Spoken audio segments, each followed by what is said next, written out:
제가 이런 질문을 드리면 어떨까요? 여러분, 세상에 완벽한 교회가 있을까요? 우리의 입맛에 딱 맞는 완전한 교회가 있을까요? 그렇지 않습니다. 익숙한 교회는 있을지라도 완벽한 교회는 없는 것 같아요. 어느 교회나 찾아가서 보면은 처음에는 참 좋다 싶은데도 따지고 보면은 좀 아쉽고 부족한 면들이 발견되게 마련이죠. 다 좋은데 이게 좀 별로야 하는 부분들이 있습니다. 저와 여러분은 이렇게 한사랑교회에 다니고 있잖아요. 근데 이 교회 역시 완전하다고 그 누가 말할 수 있겠어요? 여러분, 우선 담임 목사부터가 완전하지 않습니다. 비밀인데 여러분이니까 제가 말씀을 드리는 거예요. 하지만 우리는 하나님의 말씀과 성령 안에서 꿈꾸는 교회는 있죠. 그 교회는 바로 머리대에서는 예수께서 꿈꾸셨던 교회고 2000년 전에 성령 받았던 성도들이 꿈꾸었던 바로 그 교회입니다. 오늘 그 이야기를 여러분과 함께 나누려고 해요. 우선 우리가 상상하는 여러 가지 교회의 모델들이 있을 수 있죠. 신앙의 배경이나 아니면 각자가 예전에 다니던 교회가 어떤 교단에 속해 있느냐에 따라서 서로 교회에 대하여 상상하는 것이 다를 수 있습니다. 아마도 어떤 분들은 교회를 성경에 대해서 가르치고 삶의 지혜를 배우는 학교나 강연장 정도로 생각할 수도 있어요. 물론 교회는 하나님의 말씀을 가르치고 배우는 곳이죠. 하나님의 말씀에 생명이 있고 능력이 있으니까, 또 믿음은 들음에서 나는 거잖아요. 그래서 저희 교회에서도요, 참 열심히 말씀을 가르치고 또 말씀을 배우고 있습니다. 하지만 여러분, 이게 교회의 전부를 설명할 수는 없는 거예요. 또 어떤 분들은 교회를 예배가 드려지고 세례와 성만찬이 행해지고 각종 의식이 행해지는 극장으로 생각할 수도 있습니다. 천주교회나 아니면 성공회 출신 성도들이 이런 경향을 좀 가지신 것 같더라고요. 실제로 교회 안에서는 거룩한 의식들이 많이 행해지고 있습니다. 어제만 해도 바로 저희 교회 바로 이 자리에서 결혼 예배가 있었어요. 또 오늘 저녁에는 바로 이곳에서 선교적 공연이 있죠. 우리의 예배도 정말 잘 준비가 되어서 많은 사람들이 예배만 참여하면 감동받고 은혜 받을 수 있으면 참 좋겠습니다. 하지만 이렇게 강단에서 보여지는 것들로, 바로 이 공간에서 행해지는 것들로 교회를 전부 설명할 수는 없는 거예요. 어떤 사람들은 교회를 쇼핑몰처럼 생각하기도 합니다. 자본주의에 우리가 깊이 물들다 보니까 교회는 나에게 무엇을 해줄 수 있는가, 이게 굉장히 큰 관심거리가 되는 거예요.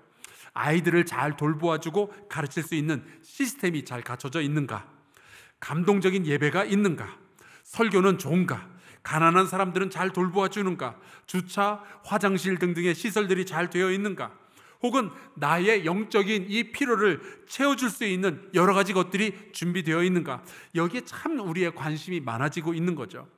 물론 자연스러운 현상이고 이게 나쁜 것도 아니지만, 교회는요, 사람들을 만족시키기 위해서 세워진 것은 또 아닙니다. 어떤 사람들은 교회를 사교 클럽 같이 생각할 수도 있어요. 어차피 사람이라는 게 혼자 살 수는 없는 거잖아요. 사람들이 어차피 모여서 살아야 되는데, 기왕이면은 그래도 착한 사람들이 모이는 교회, 아무래도 정직한 사람들이 모이는 교회에 와서 사람들을 사귀는 거죠. 그러다 보면은 좋은 친구도 사귈 수 있고, 나에게 도움을 줄 수 있는 고객을 만날 수도 있고, 또 비즈니스 파트너도 만날 수 있는 거잖아요. 저 같은 경우는요, 교회에서 아내를 만났어요. 얼마나 좋은 일이에요. 하지만 여러분, 이 사귐과 성도 간의 교제, 이것이 교회의 전부를 설명해 줄 수도 없는 겁니다. 그래서 나는 어떤 교회를 꿈꾸고 있는 걸까? 나는 어떤 교회에 다니고 싶은 건가? 제가 이런 질문을 가지게 된 것은 20살 때였어요. 그때까지는 저희 아버지가 목사셨기 때문에 저희 아버지가 목회하시는 그 교회를 다닐 수밖에 없었어요. 저에게는 선택권이 없었으니까. 근데 비로소 이제 서울에서 대학교를 다니기 시작하면서 선택을 할 수 있는 케이스가 생긴 거예요. 그래서 이제 새로운 교회를 정해야 되는데 이게 쉽지 않은 거예요. 더군다나 서울에는 좋은 교회가 얼마나 많이 있었는지 모릅니다. 그런데 저의 큰누님이 당시에 한사랑교회를 다니는 집사님이었어요. 그래서 제가 뭘 선택을 하고 자시고 할 것도 없이 그냥 한사랑교회 등록을 덜컥 하게 된 거죠.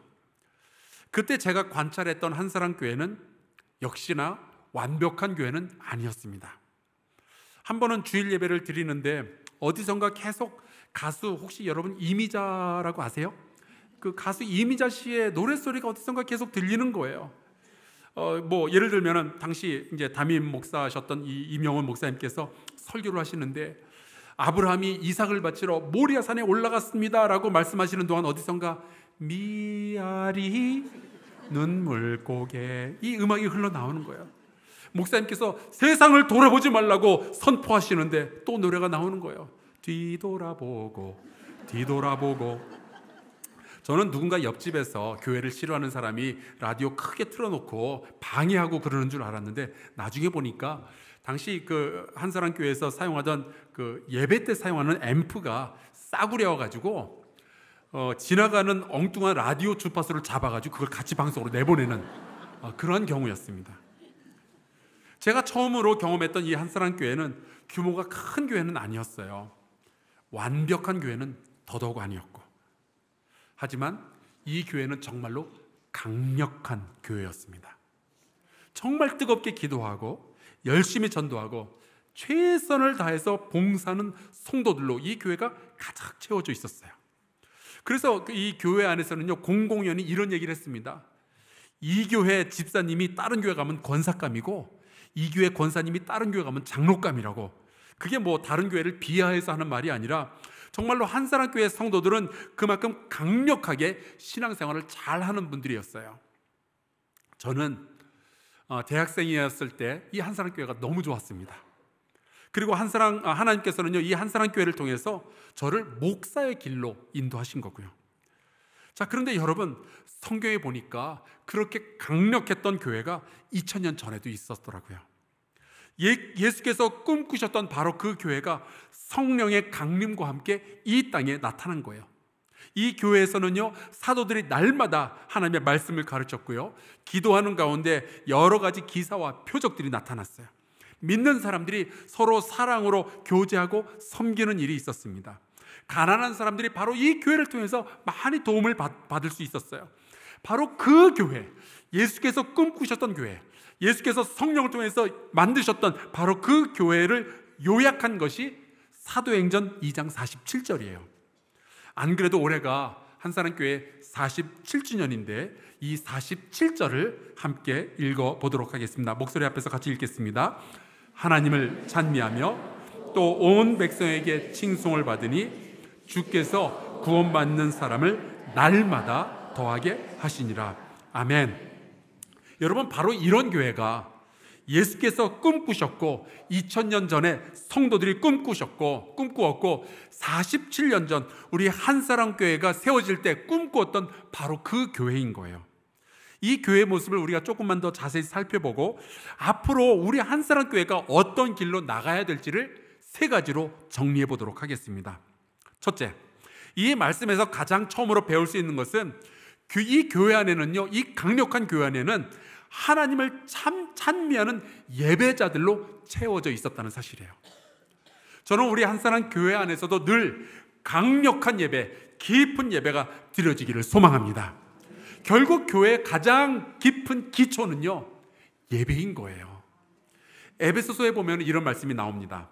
그 기쁘신 뜻대로 우리를 예정하사 예수 그리스도로 말미암아 자기의 아들들, 딸들이 되게 하셨으니 이는 그가 사랑하시는 자 안에서 우리에게 거저 주시는 바 그의 은혜의 영광을 찬송하게 하려는 것이라.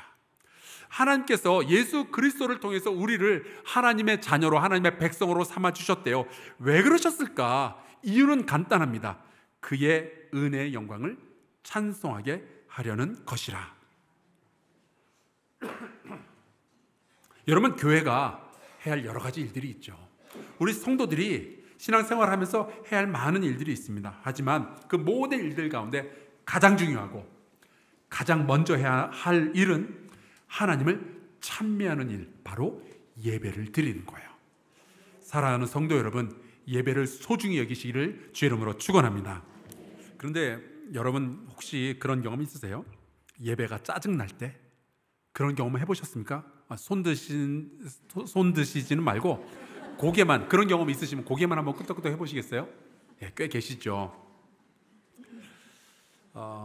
저도 있었어요. 그런 예배가 짜증나니까 성경에 예배드려라, 찬송해라, 뭐 이런 이야기가 나오면 그것도 싫은 거예요. 시편에 보면은 총 150개의 시가 나오죠. 근데 제일 마지막에 150편이 나오는데 이건 6절짜리 아주 짧은 시예요. 근데 이 시를 보면은 처음부터 끝까지 매 절마다 하나님을 찬양하라, 하나님을 찬양하라, 이렇게 기록을 해놨어요. 성소에서 찬양하라, 위대하심을 따라 찬양하라, 비파와 수금으로 찬양하라, 현악과 퉁소로 찬양하라, 숨 쉴 수 있으면 찬양하라. 이런 걸 전문 용어로 닥찬이라 그러거든요. 닥치고 찬양하라. 아니 어떻게 처음부터 끝까지 이렇게 찬양하라고만 말할 수가 있냐. 논리적으로 좀 설득을 하고 이유를 대줘야지. 제가 그런 생각을 하니까 어린 마음에 이 시편 150편이 싫은 거예요. 읽기도 싫은 거예요. 근데 어느 날 이제 제가 큐티를 하는데 하필이면 그날 본문 말씀이 이 시편 150편이었어요. 당연히 이제 이 말씀을 묵상을 해 마라 속으로 막 기분 나빠하고 있는데 제 아내 하나님께서 그렇게 말씀을 하시는 거예요. 성수야, 너 시편 1편에서 149편까지 읽어봤니? 그 소리를 듣고 이게 또 무슨 소린가 싶어가지고 제가 시편 여기저기를 뒤져보다가 깜짝 놀랐어요. 왜냐하면 이 시편 안에는 고통 가운데서 하나님의 인도하심을 경험했던 시인들의 노래가 가득 채워져 있는 거예요. 예를 들어서 시편 13편에 보면은 다윗이 이렇게 시를 시작해요. 여호와여, 어느 때까지니까 나를 영원히 잊으시겠나이까. 얼마나 속이 답답하고 고통스러웠으면 이렇게 이야기를 했겠어요. 정말 처절한 고통 가운데 하나님 앞에서 부르짖는 거예요. 그런데 이 시의 결말에 가서 보면은 시가 이렇게 끝이 나는 거예요. 6절, 내가 여호와를 찬송하리니 이는 주께서 내게 은덕을 베푸심이로다. 여러분, 이 시편을 보면요, 내내 죽을 것 같은 고통 가운데서 부르짖은 그 사람들을 하나님 아버지께서 돌봐주신 그 간증이 끊임없이 나오고 있는 거예요. 사망의 음침한 골짜기에서 인도함을 받았던 그 사람의 노래가 기록되어져 있는 거예요. 고통 가운데 눈물 짓던 자들의 삶을 돌아봐 주신 하나님 아버지에 대한 그 고백이 이 시편 여기저기에 새겨져 있는 거죠. 그래서 그 시들을 시편 1편부터 149편까지의 그 시들을 다 읽고 그 사람들을 인도하여 내신 하나님 아버지를 알게 되면은 비로소 시편 150편이 이해가 되는 거예요. 그러니까 아무 소리 하지 않고 그냥 찬양하라고 말을 하는 거구나. 이 사람들을 인도해낸 여호와 하나님을 이해한다면 너는 아무것도 하지 않고 찬양해야 되지 않겠느냐, 이 말씀이 나오는 거예요. 사랑하는 성도 여러분, 우리에게는 하나님을 찬양해야 할 이유가 우리의 인생 가운데 가득한 줄로 믿습니다. 그러니까 여러분, 최선을 다해서 여호와 하나님을 예배하는 우리 한사랑교회와 성도들 되시기를 주의 이름으로 축원합니다. 그런데 요즘은 제가 이런 생각을 많이 하게 되었어요. 요즘 보니까 교회가, 기독교인들이 이 세상으로부터 얼마나 욕을 많이 먹는지 몰라요. 여차하면 교회를 비난하는 이야기가 왜 그렇게 많이 나오는지. 그래서 자꾸 생각이 드는 거예요. 하나님을 찬미하는 것은 교회 안에서 예배 시간에만 해서는 안 되겠구나 하는 거죠. 하나님을 찬미하는 것은 찬송가로만 할 수 있는 것이 아니라 우리의 일상의 삶으로 하나님을 찬송할 수 있어야 되겠구나 하는 거예요. 이 시대에 정말로 필요한 영성이 뭔지 아세요? 일상의 삶으로 여호와 하나님을 높여드리는 영성, 그게 지금 우리에게 필요해요. 내 가정에서 하는 행동과 내 직장에서 하는 말과 친구들과의 관계에서 기독교인으로서 가지게 되는 이 태도가 또한 하나님을 찬미하는 산 제사가 되어야 되겠구나. 요즘 이 깨달음을 너무 절실하게 갖게 됩니다. 교회에 모여서는 우리가 주여 주여 하면서 그렇게 찬양을 하는데 밖에만 나가면 세상 사람들과 똑같이 살아서는 우리의 삶으로 여호와 하나님을 찬미할 수가 없게 되는 거예요. 여러분, 우리가 꿈꾸었던 그 교회는 사실 교회 안에서가 아니라 교회 밖에서 완성이 되는 거죠. 믿음으로 하나님을 기쁘시게 하고 우리의 선한 행실을 보고 많은 사람들이 하나님께 영광을 돌리게 하는 것, 이게 교회 밖에서 여호와 하나님을 찬미하는 거예요. 그래서 마태복음 5장에 보면은 예수님이 이런 말씀을 하신 겁니다. 16절, 이같이 너희 빛이 사람 앞에 비치게 하여 그들로 너희 착한 행실을 보고 하늘에 계신 너희 아버지께 영광을 돌리게 하라. 여러분, 이런 삶을 사시는 저와 여러분 되시기를 주의 이름으로 축원합니다. 두 번째, 우리가 꿈꿨던 교회는요, 온 백성이 칭송하는, 백성의 칭송을 받는 그런 교회예요. 오늘 말씀에 나오는 이 초대교회가 바로 그런 교회였습니다. 근데 이게 참 놀라운 것이, 당시 그 교회는요, 사회로부터 굉장히 많은 핍박을 받았었거든요. 유대인들은 기독교인들을 보면 변절자라고 생각을 했어요. 왜냐하면 구약에 나오는 율법을 지키고 하나님, 여호와 하나님만 예배해야지 어떻게 예수님을 두고 주님이라느니 하나님의 아들이라느니 그런 얘기를 할 수 있느냐, 이거예요. 그래서 어떤 유대인들은 기독교인들을 고발하고 감옥에 가두고 막 그랬습니다. 우리가 잘 아는 사도 바울이 그랬던 사람이었어요. 또 로마인들도 기독교인들을 보면서 굉장히 좀 불안하다 생각을 했습니다. 왜냐하면 이 기독교인들은 로마의 황제에게 주님이라고 하는 게 아니라 십자가에 달려 죽은 예수라는 분에게 주님이라고 하는 거예요. 이 사람들이 혹시 황제의 통치를 거부하는 건 아닐까? 이 사람들이 혹시 반란을 일으키는 거 아닐까? 그런 생각을 했던 거죠. 게다가 이 기독교인들에 대해서는 굉장히 이상한 소문이 떠들고 있었어요. 뭐냐면은 이 기독교인들은 모여서 예배를 드릴 때 누군가를 잡아가지고 그 사람의 피를 먹고 피를 마시고 살을 먹는다는 거예요. 물론 성만찬을 잘못 오해해가지고 이런 소문이 떠돌게 된 거죠. 그래서 로마 사람들은요, 기독교인들을 잡아서 감옥에 가두고 고문하고 때로는 아주 잔인하게 사형도 시켰습니다. 지금 보시는 이 고대 로마 시대의 모자이크가 바로 그 장면을 묘사하고 있어요. 짐승이 사람을 잡아먹고 있고 검투사들이 이 기독교인들을 상대로 검술 연습을 하고 있는 거예요. 그런데 그러한 핍박 가운데서도 수많은 백성들이 교회와 성도들을 칭송하고 있는 거예요. 이게 어떻게 가능한 일인가? 핍박하는 사람들이 어떻게 교회를 한 입으로 또 칭송도 하는가? 로마의 역사에 보면은 갈렌이라는 의사가 있습니다.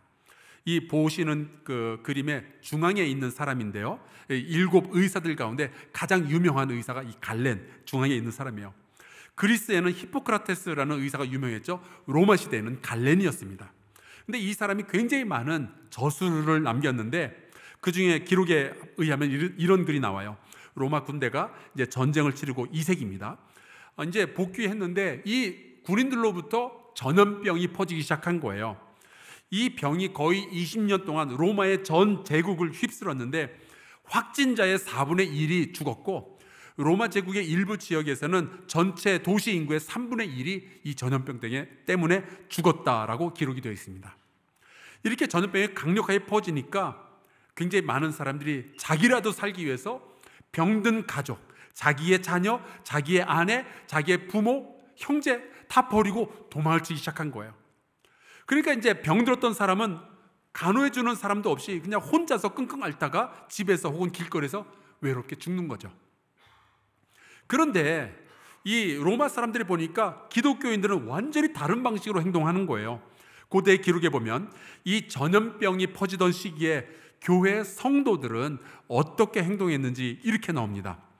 그들은 서로를 굳게 붙들고 두려움 없이 병든 이들을 방문하고 계속 돌보아 주었습니다.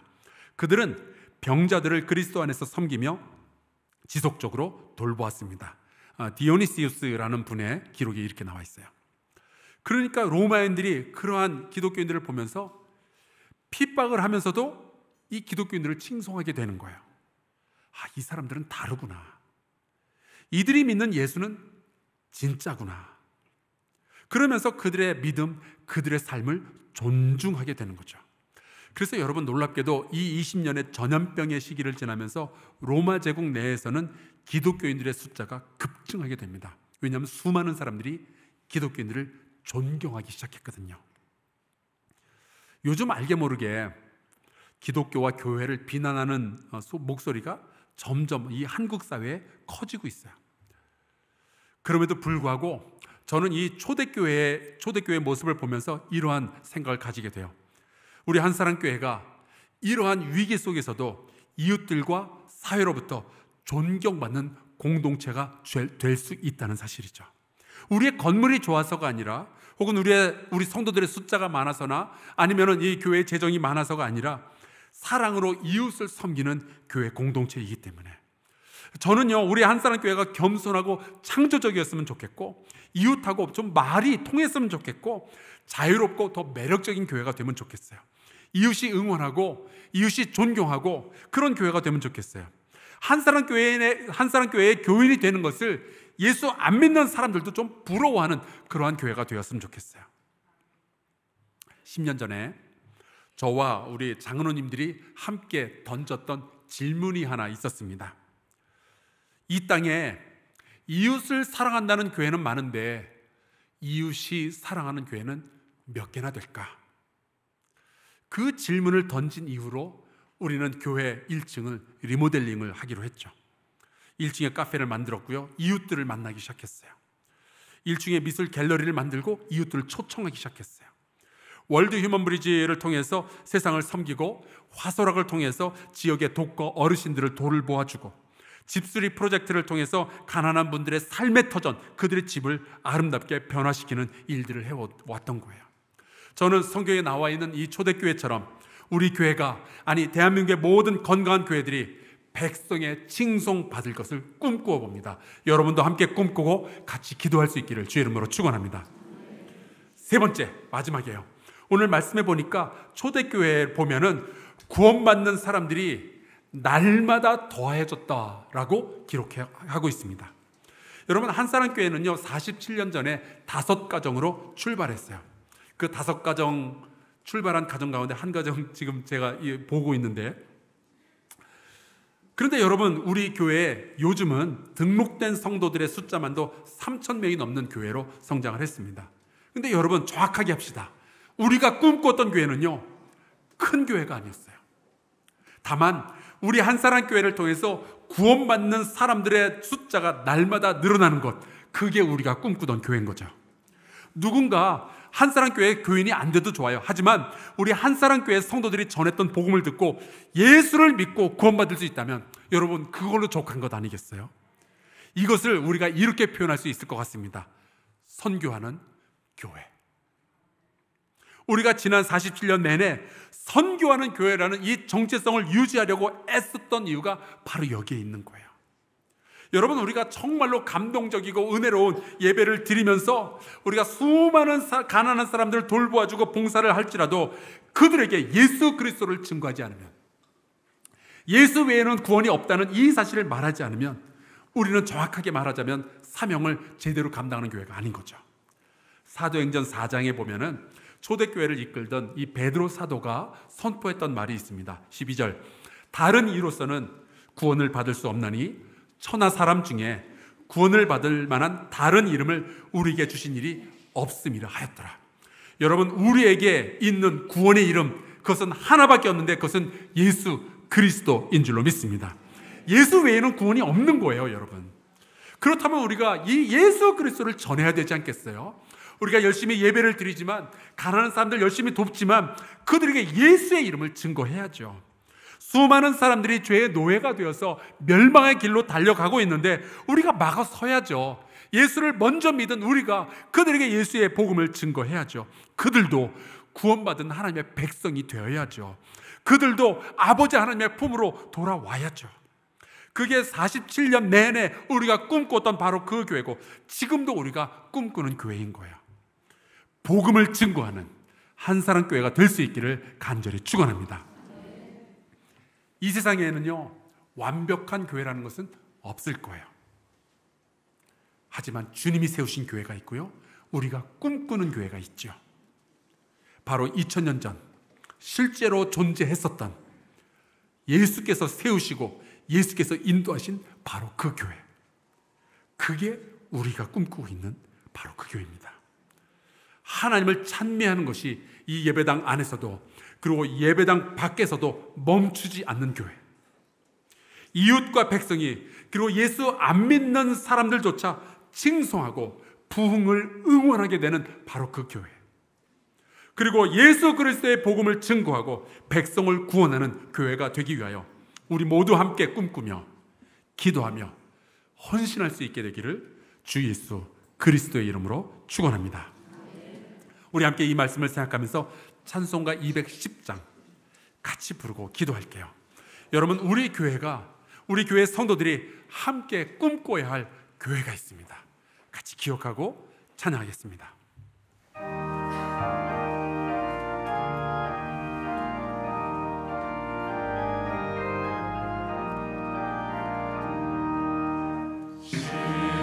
성과 같은 교회 그의 영광 한없다 허락하신 말씀대로 주가 친히 세웠다 반석 위에 세운 교회 흔들 자가 누구야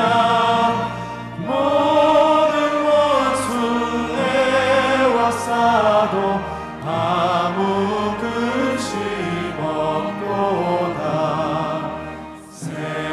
생명샘이 솟아나와 모든 성도 마시니 언제든지 흘러넘쳐 부족함이 없도다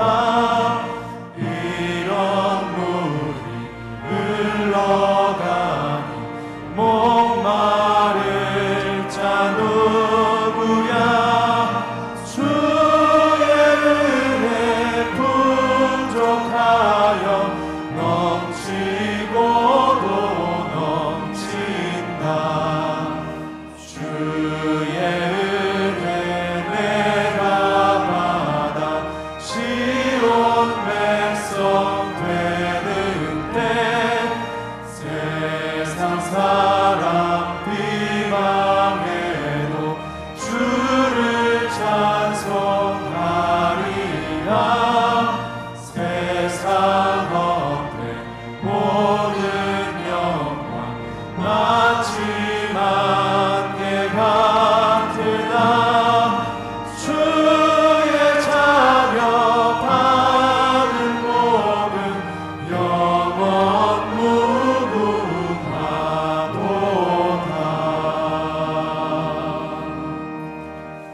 우리 같이 기도할까요? 이 기도의 제목을 여러분과 함께 나누고 싶었습니다. 하나님, 한사랑교회가 진정한 예배자들로 채워지게 하여 주시옵소서. 한사랑교회가 이웃의 칭송을 받는 교회가 되게 하여 주옵소서. 한사랑교회가 복음을 증거하고 백성을 구원하는 교회가 되게 하여 주옵소서. 우리 동성으로 같이 기도하겠습니다. 전하신 여호와 하나님 아버지, 주님 앞에 이 교회를 부탁합니다. 주께서 세우셨고 주께서 이끌어 오신 이 교회, 여호와 하나님 아버지, 오늘 우리가 이 교회가 함께 꿈꾸는 교회에 대해서 같이 나누었습니다. 예수께서 세우셨고 2000년 전에 실제로 존재했던 바로 그 교회, 우리 한사랑교회가 이러한 교회가 될 수 있도록 역사해 주시옵소서. 하나님, 사도행전이 여전히 끝나지 않았다는 증거를 우리 한사랑교회가 보일 수 있도록 아버지 역사해 주시옵소서. 하나님 아버지, 이 한사랑교회가 앞으로 하나님 정말로 예배를 주님 앞에 정확하게 올려드리고 최선을 다해서 올려드리며 하나님 이웃들의 칭송을 받는 교회가 되게 하여 주시고 주의 복음을 증거하는 선교적 교회가 되게 하여 주시옵소서.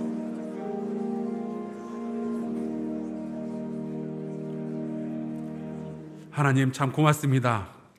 주께서 이 땅에 교회를 세우시고 지난 2000년 동안 구원의 방주 역할을 하게 해주시니 감사합니다. 특별히 이곳에 한사랑교회를 세우시고 47년간 은혜를 베풀어 주시니 감사합니다.